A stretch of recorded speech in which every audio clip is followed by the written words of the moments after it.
Ignition running. Liftoff. We have a liftoff.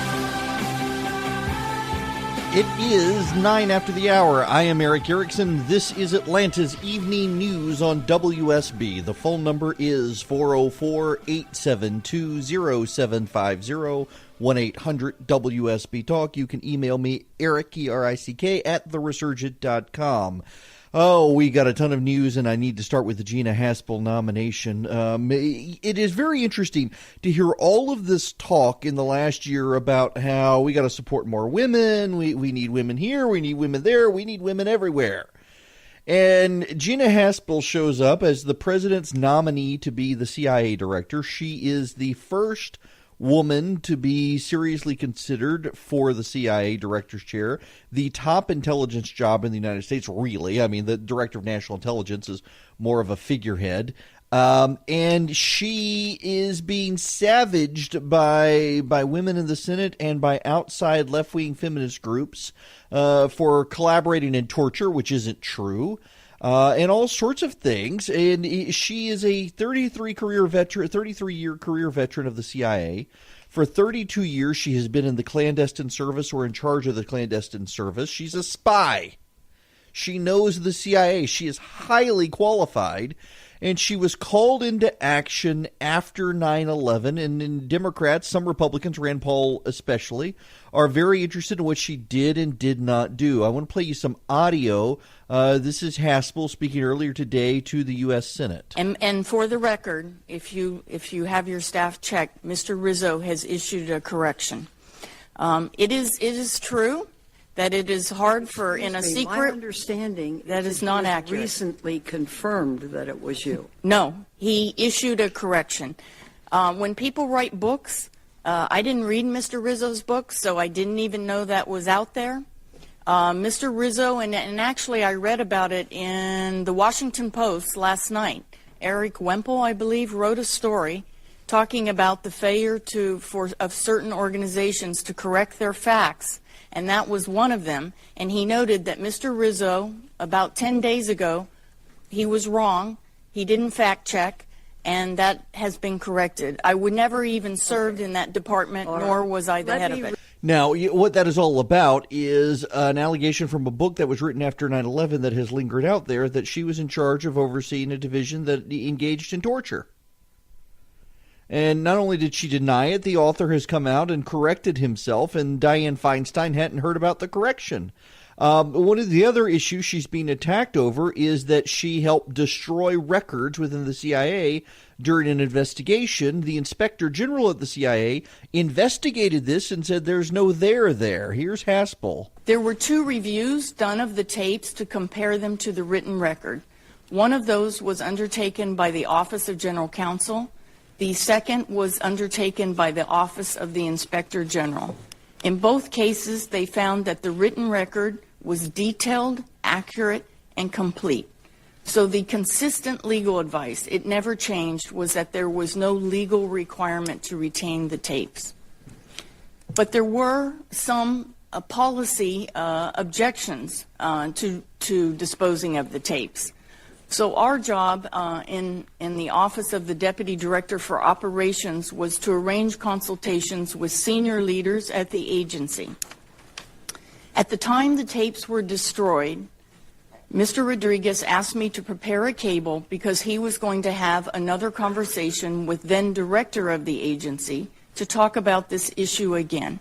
It goes on from there, but basically what she's saying is that, yes, there were tapes that she authorized to be destroyed, not some of the more controversial tapes that were destroyed she had no knowledge of, and that gets back to the other thing on torture. She was involved in that department, and people have been conflating these two and accusing her of all of it when they can't get the departments right. And how can they? Because so much of it is classified, they don't know. But what the Inspector General and the General Counsel of the CIA looked at and said they documented everything that was in these tapes. They were authorized under CIA and federal government policy to destroy the tapes because everything in the written record was complete. They didn't add or subtract anything.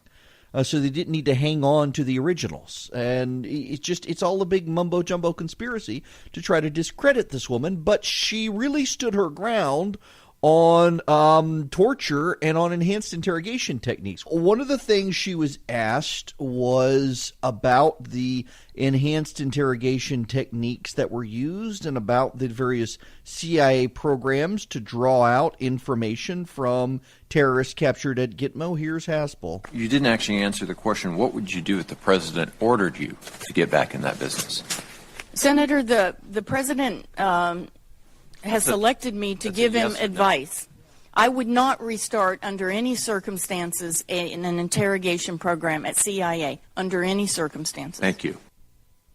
Pretty straightforward there. She went on. That is why I support the fact that we have chosen to hold ourselves to a stricter moral standard. But that's about Congress and all of us. I want to know what you think. I think that we should hold ourselves to a stricter moral standard, and I would never allow CIA to be involved in coercive interrogations. Where was that moral compass at the time? Senator, that was 17 years ago, and it's, CIA, like the U.S. Army and the U.S. Marine Corps, is an organization. It's a large bureaucracy, and when you're out in the trenches at far-flung outposts in the globe, and Washington says, here's what we need you to do, this is legal, the Attorney General has deemed it so, the President of the United States is counting on you to prevent another attack. It was legal. I'm sorry? I know you believed it was legal.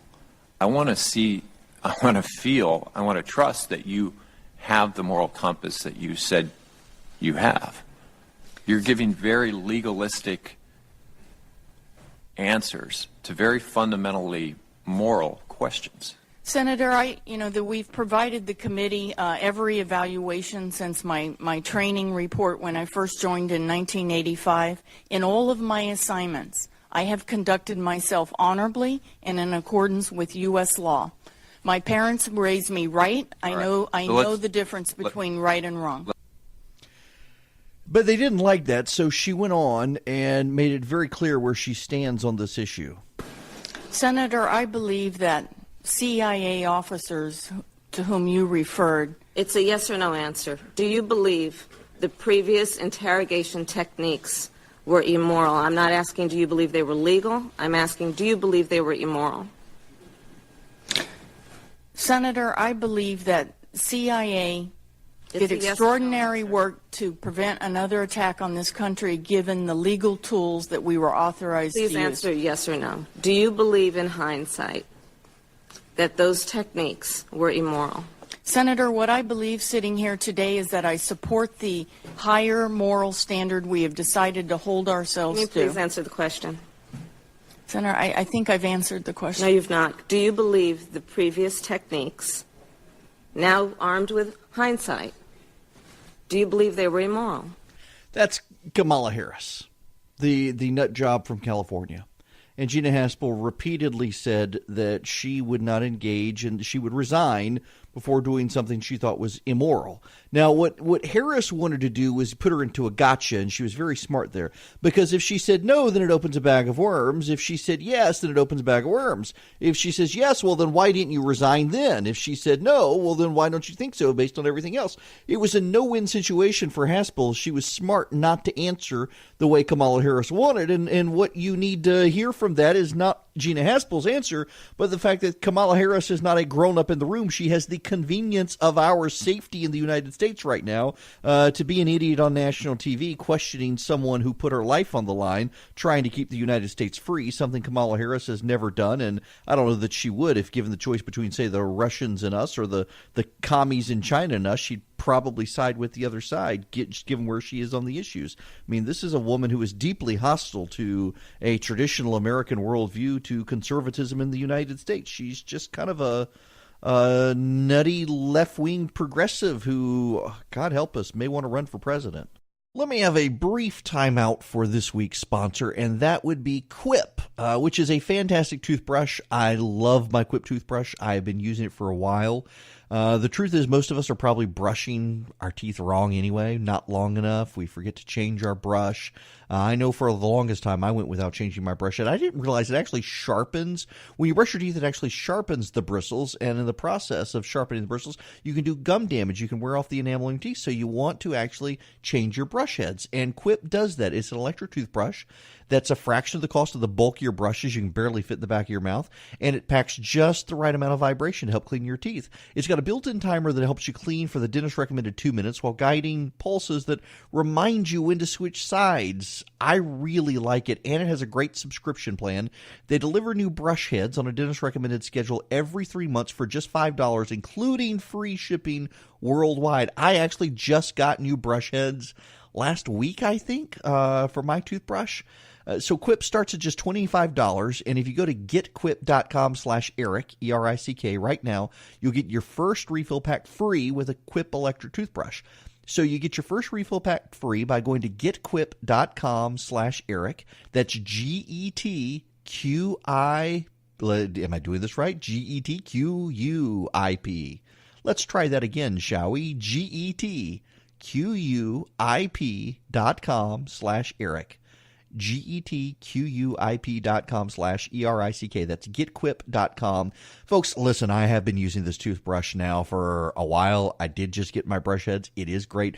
And really the coolest thing, they don't really sell this themselves. And I'm telling you, you don't have to travel with a recharger. Every electric toothbrush I've ever had, you had to travel with the recharger, or it was really bulky because of the batteries. This one, they have streamlined it. It's one AAA battery. It has lasted me 3 months and still has charge in it. But yet when they sent me the new brush head, they sent a new battery with it too. So a great product. Highly recommend it. Getquip.com/Eric.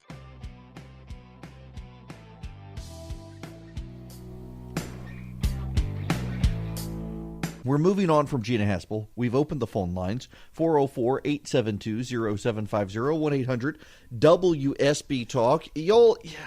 Saudi Arabia says it is going to develop nuclear weapons if Iran develops nuclear weapons.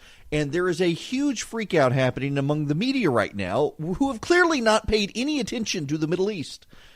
Because Saudi Arabia went on record after the Iran deal that they did not believe that they would be taken care of. They did not believe that Iran would not develop nuclear weapons. They did not believe that the Obama administration would take care of Saudi Arabia. They simply didn't believe it. And because they didn't believe it, they said then that they were going to develop nuclear weapons if there was any evidence at all that Iran was developing nuclear weapons. This is not new news. Saudi Arabia has been on record about this now for a couple of years. That's the most frustrating thing about this whole media coverage of this. It is a reminder of just how biased the media has become regarding the Iran deal. They're treating this as if it's some sensational headline that Donald Trump has brought us closer to nuclear war. And yet, all Saudi Arabia did was repeat its last statement. They did not believe the Iran deal would prevent the Iranians from developing nuclear weapons. And so they were going to develop nuclear weapons if there was any hint of Iran doing it. And they've come out today and said nothing has changed. If Iran develops nuclear weapons, we're going to develop nuclear weapons. Nothing has changed. It's just the media has so much hostility for the president that they can't bear to check the facts. And it's not even really, if we're honest about it, I know there's hostility to the president and the media. None of us can deny it. But part of this, a great deal of this as well, is they're just protecting their precious Barack Obama. I mean, this is all about preserving his legacy. And that's problematic because his legacy is a bad one, and a lot of it is going away thanks to the president. Now, you should know there is breaking news. The Associated Press reporting Israeli army reports air sirens are sounding in the Golan Heights. Appears there may be an attack in that region. We will keep you posted as this story develops. But when we come back, Brian Kemp's got a new ad. It is burning up the media today.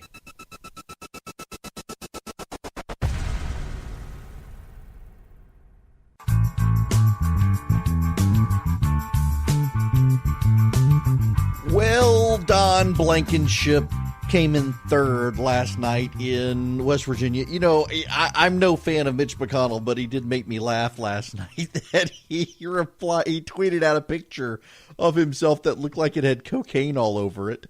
And it said next to it, what did it say next to it? Just, thanks for playing, Don. That's what it said. Thanks for playing, Don. And underneath it had the Team Mitch logo. Just, you know, Blankenship's the one who ran the ad calling Mitch McConnell Cocaine Mitch. And then crazy enough, Don Blankenship had a press conference today where he attacked the media for defining his campaign by calling Mitch McConnell Cocaine Mitch. Just, the guy was insane. It was funny to see so many people convinced Don Blankenship was going to win. And it really does make you question the polling there, because the other campaign's internal polling, and I have reached out to one of the campaigns I'm familiar with. I know the candidate, know his staff, and the polling showed Blankenship ahead. There was a high number of undecideds, but his advertisements, the backfire, the coming across as a crazy man, really hurt him. Now, someone who is out there running an ad trying to stand out from the pack is Brian Kemp. He's got a new ad out. It's called So Conservative. I have some thoughts on it. I want to play it first for you if you haven't heard it. It's actually, just full disclosure, we did have a candidate send me an ad and ask if I would play it, and I asked if they were on TV with it. They said no. I'm not playing advertisements for people to give free airtime. I'm playing the advertisements that actually are in circulation on TV and radio in Georgia, so you can get a sense of what the candidates are doing. I'm not giving people free airtime here. So this ad is up now for Brian Kemp as we headed to the polls. I'm Brian Kemp. I'm so conservative,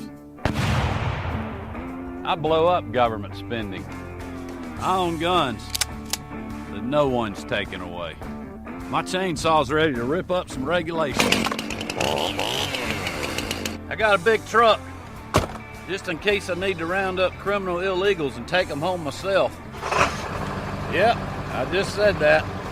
I'm Brian Kemp. If you want a politically incorrect conservative, that's me. A politically incorrect conservative. You know, I really liked his first ad with Jake. That Jake wants to date his girlfriend and needs to understand. I was having a conversation today with a political consultant. We were talking about the Kegel camp, and I look, you go to grassroots Republican meetings around the state, there isn't a ton of love for Kegel. There's begrudging respect for him. He's been there as the lieutenant governor, but there's not a lot of love there for him among grassroots activists. And there's probably more love among grassroots activists for Brian. But one of the things I hear from people, even those who don't particularly care for Casey Kegel, with the exception of the Delta thing, which everybody knows he's going to give them the tax break if he gets elected governor, is that he really hadn't put on a lot of airs. And I feel like this is Brian kind of struggling to stand out from the pack. Now, to his credit, in being a little bit audacious with his campaign ad, he's telling people what he thinks. I mean, you're paying attention to the ad, but he's giving you his policy profiles. To his credit, he's not attacking any of the other candidates. He's just saying, this is what I'll do. And his ad is getting lots of media attention. The last one did too. If nothing else, Brian Kemp has been able to get far more national media attention for his advertisements than any of the other candidates. And what he's doing in attracting that attention is he's getting people to focus, not just on the commercial, but when they listen to it, what his policy proposals are. And they are sound, good, conservative policy proposals. No one can fault them. I'm just not sure about this. I like the last one. I'm not as sure about this one, nonetheless. You know, before we get out of here, on Brian Kemp's commercials, I'm really glad he seems to be fairly confident he's going into a runoff. I'm really glad he hasn't decided to go negative on everybody. To his credit, he is running a campaign about himself and his ideas. And it's somewhat unfortunate, I think, to see some of the other candidates who went negative to start with. I mean, I told the Clay Tippins that, I mean, who is a good guy, and he would be a great governor, but I told him I thought his ad attacking Cagle and Hunter Hill spoke poorly of him because he hadn't defined himself yet. He hadn't made it about himself and was going after them. And I wish he had run his last ad. His closing ad is on having been a SEAL and he'll make Georgia work. He'll fight human trafficking. Really good ad. I wish he had done that one before going on the attack on the other. So it's to that extent, I'm glad. I'm not crazy about this ad of Kemp's, but I'm glad he has run thus far just a positive. I'm Brian Kemp. This is who I am. This is what I stand for. And this is what I would do as governor. I'm glad he ran that sort of ad. Without going on the attack with everybody else.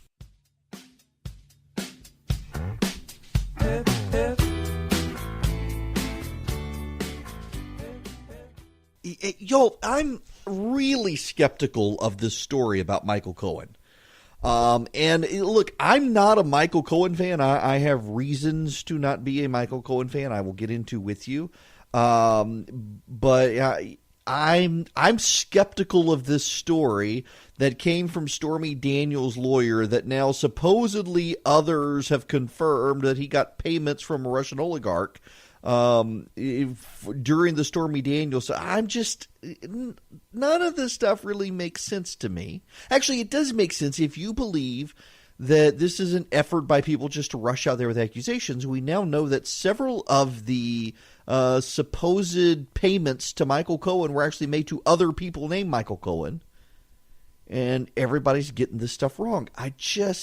There are some questions, and they are legitimate questions being raised about Michael Cohen, but it seems like the issue is on the corporations that did pay him. Like, for example, Novartis, the pharmaceutical company. We know Novartis paid Michael Cohen, that actual Michael Cohen, the one who's close to the president. And they paid him over $1 million and then never used him. And they're saying, well, we entered into a contract with him. It turns out that he was of no use to what we needed, but the contract said we had to pay him. There was no out for us, so we had to pay him to get out of the contract. Y'all, I was a contracts attorney. And let me just tell you that when a contracts attorney writes a contract where you're hiring someone who claims to be able to help and then can't, you put clauses in there to get out of the contract when they're of no use to you, unless you're paying that person a kickback. You're paying that person because he's close to someone and you want to be in their good graces. Yes, that happens, but it's not Michael Cohen's fault. He benefited. It's Novartis' fault.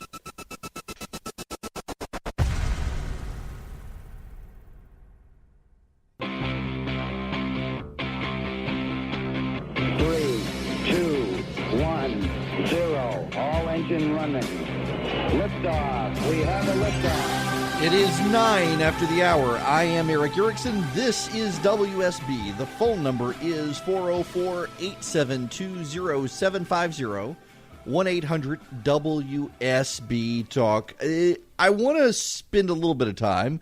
We don't need to take a ton of time on this Michael Cohen situation. It does appear that AT&T, Novartis, and a Russian oligarch paid Michael Cohen. I want to be careful, though, on the Russian oligarch, because I'm a little bit skeptical of that claim, although I'm seeing multiple media outlets now confirm that this is so. But that one originated with Stormy Daniels' lawyer, and so I'm just really skeptical of the rush to confirm the oligarch one. But even the Daily Caller, a conservative site, is saying that it appears a Russian oligarch did pay him.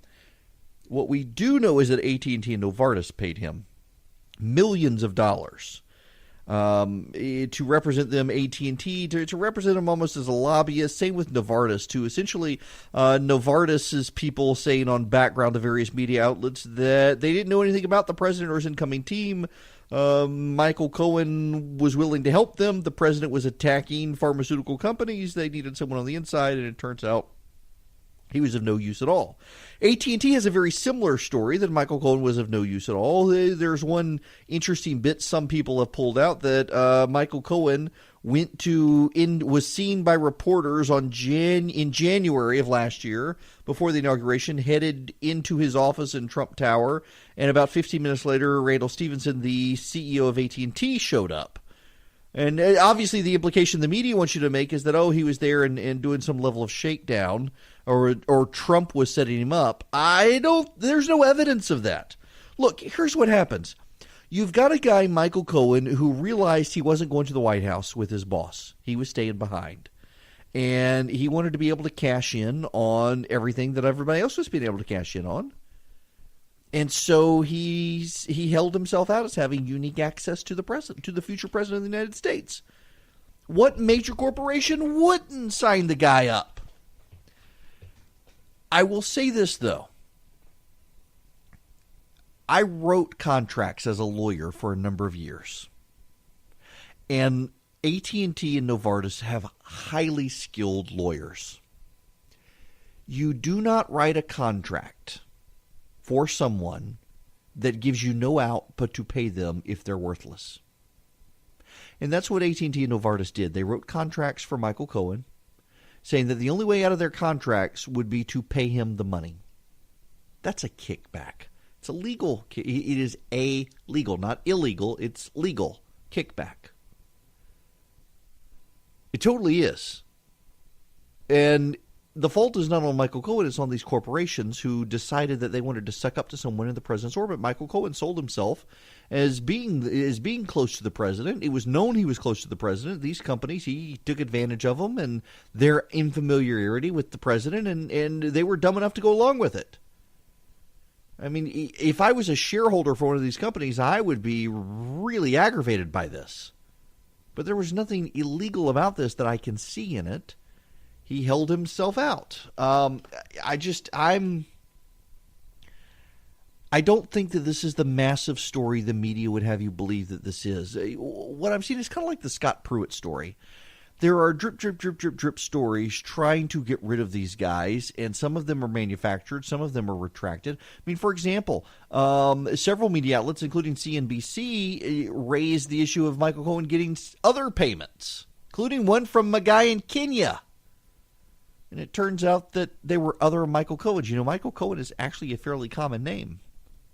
And other people were getting payments, and yet they were listed in this document. I want to know how. That's the bigger question here. That's the bigger story. Not that Michael Cohen got this money, but how does anybody know he got this money? The Southern District of New York probably isn't leaking. Probably. The special prosecutor, I mean, even the Trump team, by and large, Trump's lawyers say that the Mueller investigators don't leak. That most of the leaks come from Trump's team.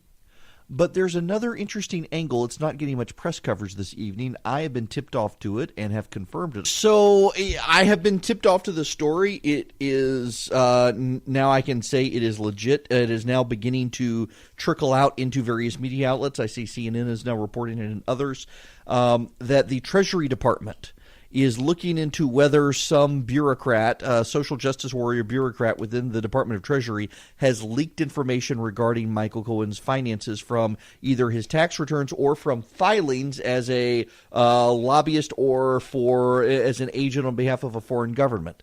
Were any of these related files released? Because some of this information would be there as a lobbyist with the government with various filings for the government. He would have to file them. So the question is another social justice warrior leaking information to try to undermine the president and people around the president? And that appears to be what the government is thinking tonight and is looking into that, violating Michael Cohen's privacy. And it is a violation of privacy, not just a violation of his privacy, it's a violation of other people's privacy as well. And one of the issues that has tipped people off to the government investigation, looking to see if it is coming through the Treasury Department, is Treasury files on international wire transfers that are kept. And it would be very odd for Stormy Daniels' lawyer to be able to compile a list of wire transfers to Michael Cohen when it turns out that several of the people he listed weren't that Michael Cohen, but other Michael Cohens who were in the country receiving wires from people out of the country. The only depository of that information would be the United States Department of Treasury. So it appears some social justice warrior within the government may be leaking, and there's an investigation to see. Now, a buddy of mine texted me and says, what the heck is an oligarch? I've been using that word, a Russian oligarch. It did pay him. So, after the fall of the Soviet Union, there was an anarchic situation in Russia, and a number of prominent families there began buying up the government resources as Boris Yeltsin privatized the country. Gazprom, the big natural gas outlet, was bought. Some of the oil industry were bought. The aviation industry and the telecom industry, all of these were bought by Russian families. And they're called the Russian oligarchs because essentially an oligarchy is a country run by a handful of very powerful people together, as opposed to an autocracy or a totalitarian regime where it's one dictator. These Russian oligarchs, they're billionaires who have a great deal of say in how the Russian economy is run. Vladimir Putin actually has chased a number of them out of the country and taken all of their money as much as he could. Many of these families were essentially Russian mobsters and have billions of dollars and are trying to now legitimize themselves. But they are referred to as the Russian oligarchs, who, after the fall of the Soviet Union, held a great deal of sway within Russia. And Vladimir Putin is at war with a number of them, and they with him, privately, behind the scenes, mostly using finance and money as weapons. That's the whole setup there. One of these Russian oligarchs, one who is friendly with Putin, paid Michael Cohen, I think I read it was $150,000 shortly after he made the payment to Stormy Daniels, and people are putting two and two together, but we've already established that the president paid Michael Cohen, so why did he need the money from the Russian oligarch? What you see here is you've got these media conspiracy theorists with one of those cork boards where they're drawing strings, attaching things, trying to look for patterns and saying, oh, this is it, as if they figured something out. And I don't think they figured anything out. They're just throwing stuff out there. They're making stuff up, if you will. Let me have a brief timeout for this week's sponsor, and that would be Quip, which is a fantastic toothbrush. I love my Quip toothbrush. I've been using it for a while. The truth is most of us are probably brushing our teeth wrong anyway, not long enough. We forget to change our brush. I know for the longest time I went without changing my brush, and I didn't realize it actually sharpens. When you brush your teeth, it actually sharpens the bristles, and in the process of sharpening the bristles, you can do gum damage. You can wear off the enamel in your teeth, so you want to actually change your brush heads, and Quip does that. It's an electric toothbrush that's a fraction of the cost of the bulkier brushes you can barely fit in the back of your mouth, and it packs just the right amount of vibration to help clean your teeth. It's got a built-in timer that helps you clean for the dentist-recommended 2 minutes while guiding pulses that remind you when to switch sides. I really like it, and it has a great subscription plan. They deliver new brush heads on a dentist-recommended schedule every 3 months for just $5, including free shipping worldwide. I actually just got new brush heads last week, I think, for my toothbrush. So Quip starts at just $25, and if you go to getquip.com/Eric, E-R-I-C-K, right now, you'll get your first refill pack free with a Quip electric toothbrush. So you get your first refill pack free by going to getquip.com/Eric. That's G-E-T-Q-I, am I doing this right? G-E-T-Q-U-I-P. Let's try that again, shall we? Getquip.com/Eric. getquip.com/ERICK. That's getquip.com. Folks, listen, I have been using this toothbrush now for a while. I did just get my brush heads. It is great. And really the coolest thing, they don't really sell this themselves. And I'm telling you, you don't have to travel with a recharger. Every electric toothbrush I've ever had, you had to travel with the recharger, or it was really bulky because of the batteries. This one, they have streamlined it. It's one AAA battery. It has lasted me 3 months and still has charge in it. But yet when they sent me the new brush head, they sent a new battery with it too. So a great product. Highly recommend it. Getquip.com/Eric.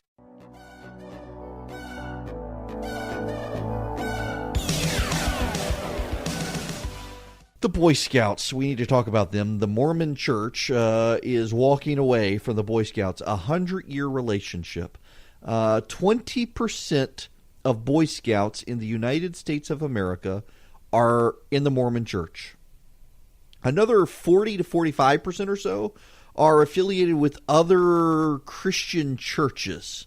And some Muslim groups in there. I mean, basically more than roughly 60% I think I read earlier today, 65% of Scout troops are affiliated with churches in this country, and the overwhelming majority of those are either they're Mormon or they're evangelical Christian churches, and those are the people who are walking away from the Boy Scouts. Whether it was over allowing gay scoutmasters, there were big concerns over potential abuse issues. Then allowing in gay scouts because the Boy Scouts purportedly did possess a biblical worldview that they're throwing out the window when they embrace secularism. They're allowing in transgender scouts, now allowing in Girl Scouts and the Boy Scouts. The Mormons are walking away. This is really the death of scouting. Now, it will linger on, as all things do in the world today. Scouting will linger on in some form. There will be people who have scouts, but, I mean, it's dwindling now. The numbers are in decline because what the Boy Scouts did is they made a calculation that it was more important for them to be popular and liked than to actually figure out who a Boy Scout is and what they can do to support them. This is another entity that Rex Tillerson oversaw to its demise. Tillerson was in charge of the Boy Scouts before he ruined the State Department. And a bunch of corporate executives who are liberal decided they needed to liberalize the Boy Scouts in opposition to the stated values of the Boy Scouts. And now after a 100-year relationship, 20% of the membership of the Scouts will be going away. In addition to the other 45% that are walking away from evangelical churches in this country. Know who your business is and is not. This desire, this need, this craving to be liked by the world really can hurt your business. And the Boy Scouts are going to find out a very terrible lesson in that regard.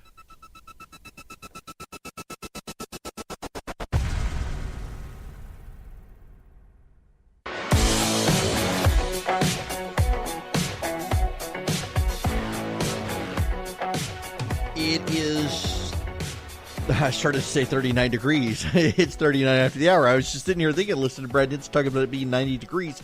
I saw Justin Farmer from WSB TV mention yesterday that we haven't had 90-degree temperatures in Georgia since the end of September last year. It's been that long since it's gotten to 90 degrees or higher. That's a pretty long time to go without 90 degrees. Well, it's coming back.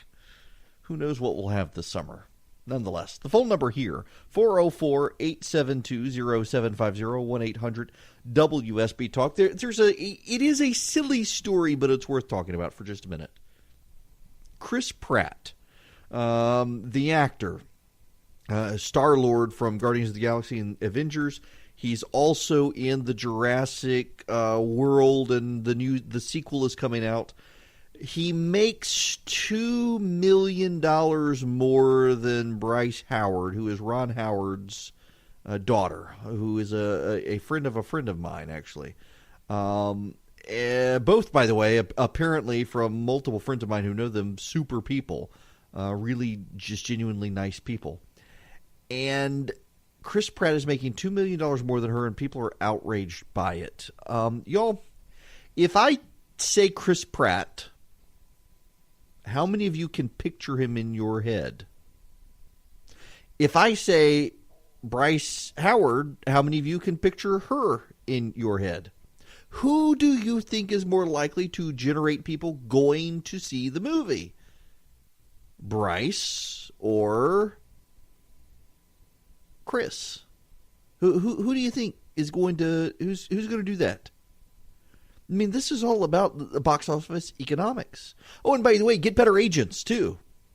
There's that issue as well. Get better. It's like the Claire Foy in The Crown on Netflix. If you've never seen The Crown, my wife and I, we don't watch a lot of TV in common. We don't have similar tastes when it comes to popular culture. She is way stuck in the 80s, but that's another matter. I heard her listening to Vanilla Ice and Duran Duran earlier. Yeah, I know. Nonetheless, after hearing the Ice Ice Baby song and seeing this headline, it reminded me of the Claire Foy story where she got paid less than, what's his name, Matt Smith, I believe, who played the Duke of Edinburgh in The Crown. Now, he just so happens to have been a Doctor Who. He may not be well known in the United States, but pretty famous in Great Britain. And she was not. She was an unknown, and she wasn't paid as much, even though she was the queen. Why wasn't she paid more? And in all of this stuff about the Me Too and the treatment of women and equality and whatnot, we're kind of losing our sense of economics here. And the economics of it aren't just going to go away. Chris Pratt is a larger star than Bryce Howard, whether you want to admit it or not. He's more likely to draw people to the box office. He's more well-known. He gets paid more. That's the way it works. I mean, the same thing happens in radio. The people who've been around longer and are more known and have better ratings tend to get paid more. It happens in most businesses. Those of you who've been around the block more, you bring in better business. You're a lawyer who has more clients, who can bring more business to your firm. You're going to get paid more. Being a woman has nothing to do with it, and yet you got all this nonsense. And now I see liberal women on Twitter attacking Gina Haspell today, up for CIA director, saying that the problem is that she's not a feminist. She just benefited from feminism. Apparently, the women who aren't feminists but benefit from feminism are actually happier, nicer people with a better sense of humor and are far more successful in the world. Just absolutely ridiculous. All the angry feminists out there. She's not one of us. No, she's more competent, qualified, and has a better job. Now, if y'all have any suggestions for Mother's Day, you can tweet me at EW Erickson, because I am racking my brain on what to do with my wife. I mean, she gets Sherry's Berries, and my mom gets Sherry's Berries, but I got to do something else for my wife, and I don't know what to do. And I always have this problem. She's so hard to buy for. I feel like I should buy her, like quilting stuff, because she loves to make quilts, but then that feels like I'm giving her work stuff. It'll be like getting her a vacuum cleaner or something, and I don't want to do that, but I'm a terrible gift buyer, so I have no idea. Suggestions are welcome. Maybe I should just hire someone to take our kids for the day so she can sleep. Hey, maybe I should do that. Maybe. I don't know. Help appreciated. I'm blinking SOS right now.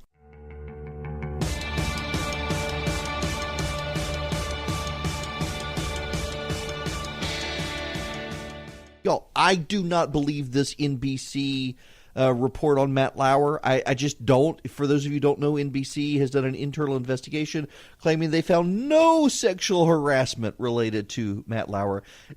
I cannot play for you on the air the roast that was conducted in New York behind closed doors with Jeff Zucker, who's now at CNN, then the head of NBC, with Katie Couric, Meredith Vieira, and others, all making jokes about Matt Lauer's sexual proclivities in the office.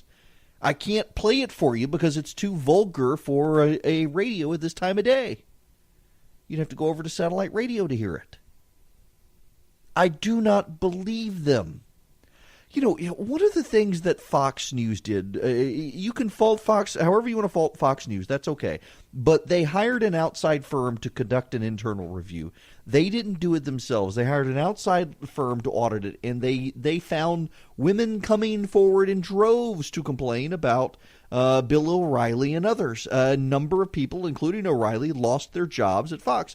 Eric Bolling lost his job. Bill O'Reilly lost his job. Roger Ailes lost his job. Roger Ailes lost his job at Fox.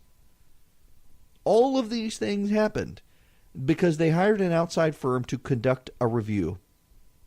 NBC hasn't done that. They've done their own internal review, and typically when a corporation does its own internal review, it is a CYA review. I will not tell you what that stands for. You can look it up.